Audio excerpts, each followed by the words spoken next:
La fraude fiscale, c'est 80 milliards d'euros. Donc c'est l'argent qui est planqué dans les paradis offshore. Hein. Qui est optimisé, qui fait l'objet d'évasion fiscale par les grandes fortunes et par les grandes entreprises, par les entreprises en général. La fraude sociale, c'est 6 à 8 milliards d'euros. Donc c'est la fraude du pauvre. 10 fois moins.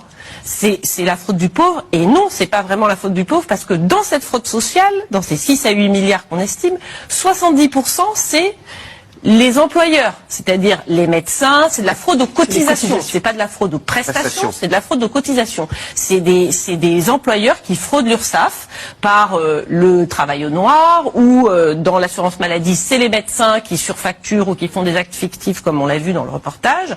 Donc, la part de la fraude du pauvre, c'est 30% de cette fraude sociale qui elle-même est 10 fois moins élevée que la fraude fiscale. Hein. Donc, bon. L'exemple, je comprends que dans l'esprit des Français, on imagine toujours le type qui est au RSA et qui a une BMW et qui, en fait, voilà, fraude aux prestations. Et c'est l'exemple qui est le plus cité, et c'est ce qui ulcère les gens, et c'est ce à quoi ils pensent. Pourtant, je veux dire, la réalité des chiffres est véritablement tout autre.